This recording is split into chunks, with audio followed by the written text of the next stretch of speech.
पाताल में रहते रहते तुम्हारी बुद्धि कुंठित हो गई है गजासुर। तुम नहीं जानते, कामदेव पर विजय प्राप्त की है हमारे आराध्य भगवान शिव शंकर ने।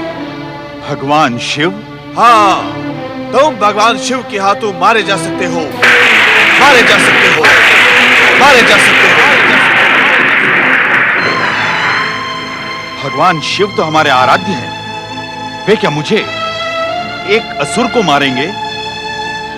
यह असंभव है।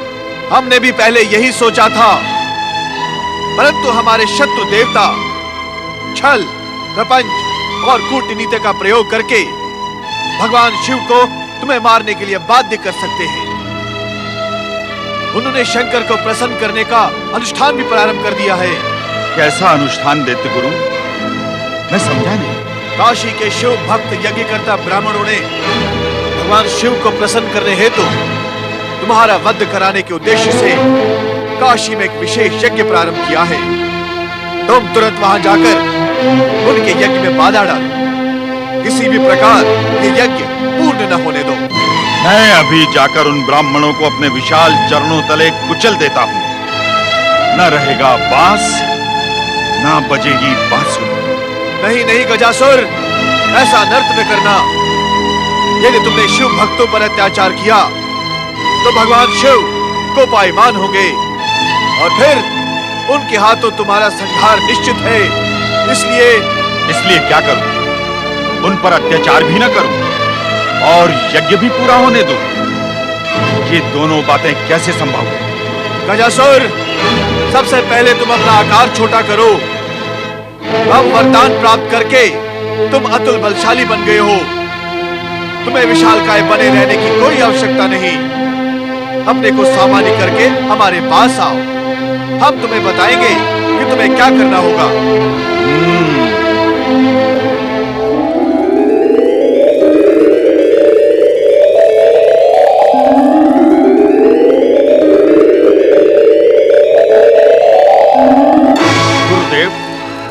सबसे पहले स्वर्ग पर अधिकार करके देवताओं से मुझे अपने पिता की मृत्यु का प्रतिशोध लेना है। पहले ये कार्य कर लूं, फिर काशी के ब्राह्मणों का यज्ञ चुटकियों में ध्वस्त कर दूंगा।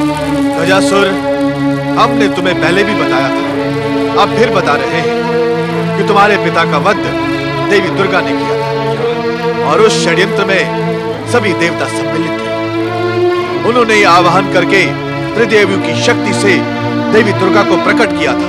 कौन थी वो त्रिदेवियां? देवी लक्ष्मी, सरस्वती और शिव संगिनी माता पार्वती। परंतु तुम उनसे प्रतिशोध नहीं ले सकते हो। तुम्हारी वरदानी शक्ति उन तीनों को कोई हानि नहीं पहुंचा सकती, क्योंकि वे अपने अपने लोक में सुरक्षित हैं। तुम्हें सबसे पहले काशी में यज्ञकर्ता ब्राह्मणों का यज्ञ रोकना है, अन्यथा तुम भगवान शिव के हाथों वध का पात्र बन सकते। नहीं दैत्य गुरु, सबसे पहले मेरे पिता के वधकर्ताओं से मैं प्रतिशोध लूंगा। उसके बिना मुझे शांति नहीं मिलेगी। गजासुर, मेरी बात सुनो गजासुर। उन त्रिदेवियों की शक्ति अपार है। वहां न जाना गजासुर, वहां न जाना।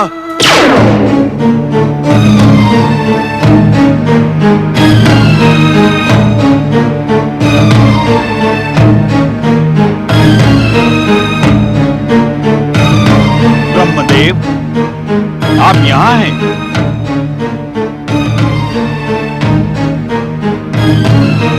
अर्थात देवी सरस्वती भी आपके साथ ही रहती है।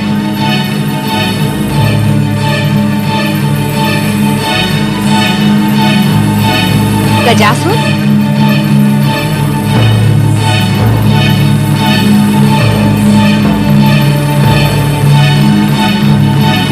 ब्रह्मदेव, जागे ब्रह्मदेव, आपका वरदानी गजासुर यहाँ आ पहुंचा है।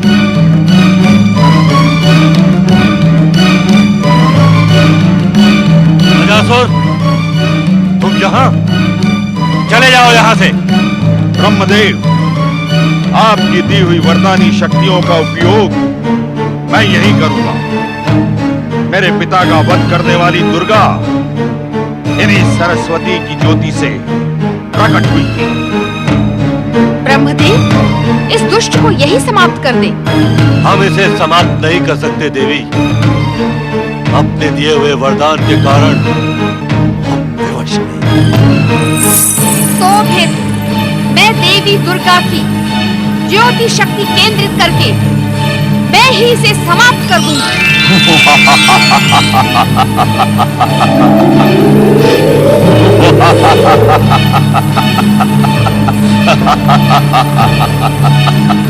मैं अपने पिता की मृत्यु का प्रतिशोध लेने के लिए तुम्हें अभी यही समाप्त कर दूंगा।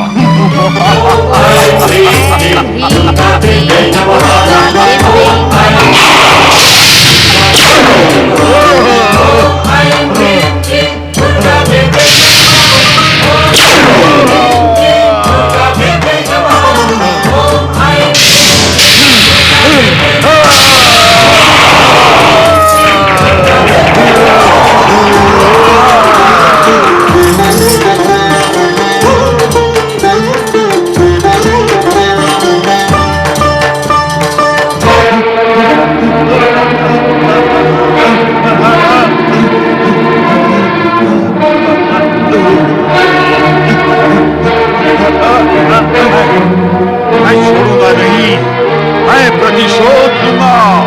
मेरे पिता की मृत्यु का प्रतिशोध मैं अवश्य लूंगा।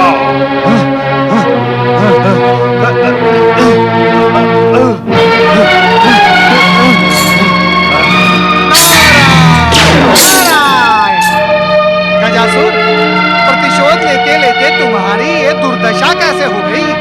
तुम कौन हो? तुमने मुझे रोका क्यों? वो ये जानने के लिए कि तुम्हें ऊपर से नीचे फेंका किसने? दुर्गा बनने वाली देवी सरस्वती ने। ओहो हो, देवी सरस्वती ने। धन्य है वीणा वादिनी माँ शारदा, धन्य है। आप ये सब भी कर सकती हैं? अब मैं देवी लक्ष्मी से प्रतिशोध लूंगा। वो भी दुर्गा का अंश बनी थी। तुम देवी लक्ष्मी से प्रतिशोध लोगे? तुम? नारायण नारायण, देवी लक्ष्मी तो माता सरस्वती से भी अधिक उग्र हैं। वे उग्र हैं तो मैं वरदानी हूँ, मैं महाबलशाली हूँ। पहले ये बताओ, देवी लक्ष्मी मुझे कहाँ मिलेगी? नारायण नारायण, माता लक्ष्मी जहाँ निवास करती है वहाँ तो मुझ जैसा कोई बिरला ही पहुँच सकता है। पता नहीं तुम ब्रह्मलोक कैसे पहुँच गए? नारायण नारायण। जिन ब्रह्मा ने मुझे वरदान दिया, क्या उन ब्रह्मा के पास मैं नहीं पहुँच पाता? वे मेरे पास पहुँच सकते हैं, तो क्या मैं उनके पास नहीं पहुँच सकता? धन्य है परमपिता ब्रह्मा जी, आप और आपकी ये लीला धन्य है। अब जहाँ कहीं भी होगी लक्ष्मी, मैं उसे ढूंढ निकालूंगा। मैं उससे अपना प्रतिशोध लूंगा। अवश्य लेना। नारायण नारायण। ये माता लक्ष्मी, ये गजासुर आपसे प्रतिशोध लेने की इच्छा प्रकट कर रहा है। कृपया आप इसे दर्शन दे ही दें।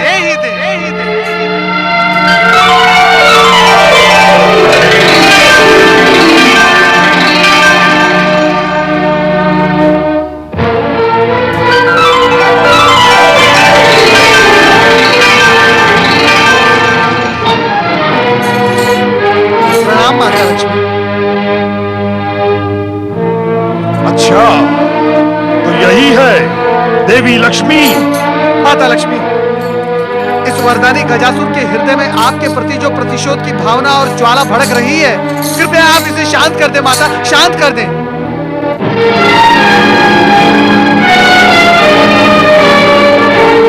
जय दैत्य गुरु।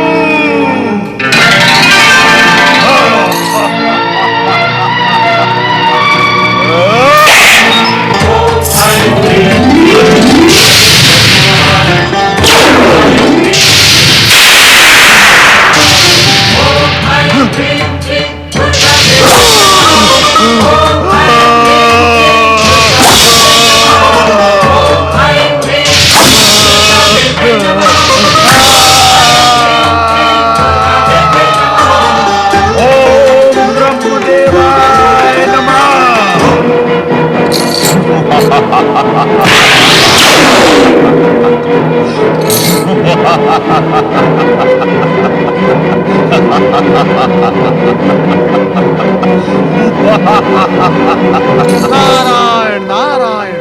माता, आपने अपने इस कमलास्त्र से इस दुष्ट के टुकड़े तो कर दिए, परंतु ये पहले जैसा फिर हो गया। ये ब्रह्मा जी के वरदान का परिणाम है नारद। पता नहीं ब्रह्मा जी ऐसे दुष्टों को वरदान क्यों देते हैं।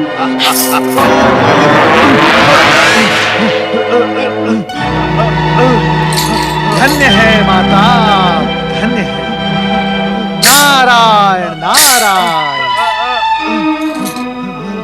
कहीं ये दुष्ट माता पार्वती से प्रताड़ित होने के लिए कैलाश तो नहीं जाएगा? शक्ति स्वरूपिणी पार्वती इसे जीवित नहीं छोड़ेंगी।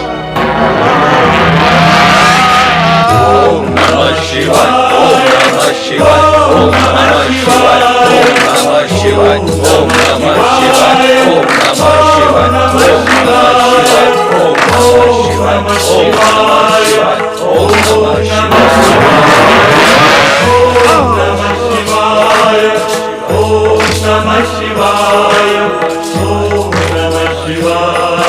कैलाश तक तो आ गया, अब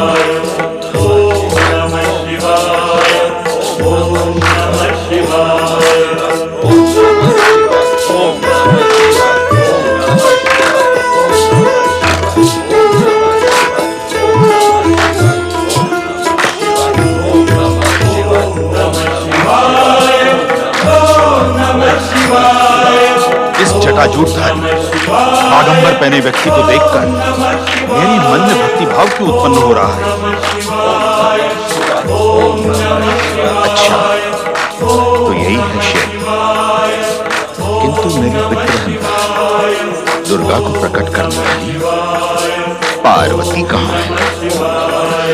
ओम नमः शिवाय, ओम नमः शिवाय, ओम नमः शिवाय, ओम नमः शिवाय, ओम नमः शिवाय, ओम नमः शिवाय, ओम नमः शिवाय, ओम नमः शिवाय,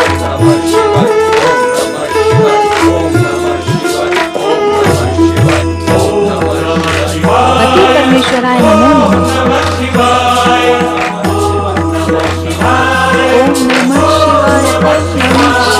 ओम नमः शिवाय, ओम नमः शिवाय, ओम नमः शिवाय, ओम नमः शिवाय, ओम नमः शिवाय, ओम नमः शिवाय, ओम नमः शिवाय, ओम नमः शिवाय, ओम महिषासुर मर्दिनी साक्षात शक्ति स्वरूपा देवी पार्वती।